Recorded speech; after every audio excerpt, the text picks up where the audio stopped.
Quand un patient arrive à l'hôpital, d'abord on fait une évaluation pour savoir s'il faut le garder à l'hôpital.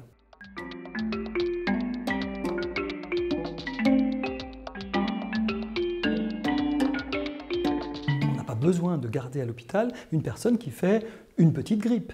On ne gardera pas plus une personne qui fait une petite Covid-19, une petite maladie à ce nouveau coronavirus. On le renverra chez lui en lui disant de rester confiné chez lui, de ne pas s'exposer, y compris à sa famille. On lui dira de porter un masque quand il déambule dans sa maison et d'éviter le plus possible les contacts et aussi à toute la famille de se laver bien les mains.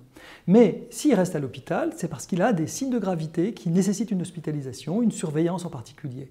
Donc ce qui est le plus préoccupant, c'est le risque de dyspnée, c'est-à-dire d'insuffisance respiratoire. Donc on va regarder l'oxygénation. Si l'oxygénation du sang reste favorable, il peut avoir une petite période d'observation et après il sera rendu chez lui, voire parfois complètement guéri d'ailleurs.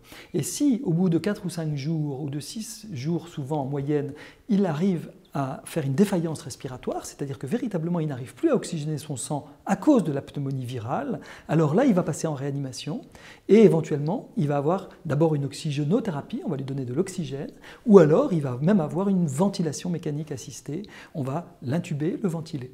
Et parfois ça ne suffira pas parce que l'oxygénation ne se fera pas dans le sang, alors il faudra passer à l'oxygénation extracorporelle. Encore une fois, on est dans des cas extrêmement rarissimes, mais qui peuvent survenir, on le sait, avec ce nouveau coronavirus. Ça peut survenir également avec le virus de la grippe. La grippe H1N1 a entraîné ce type de défaillance respiratoire aiguë, sévère, mais elles arrivent plus souvent, beaucoup plus souvent, malheureusement, avec ce coronavirus.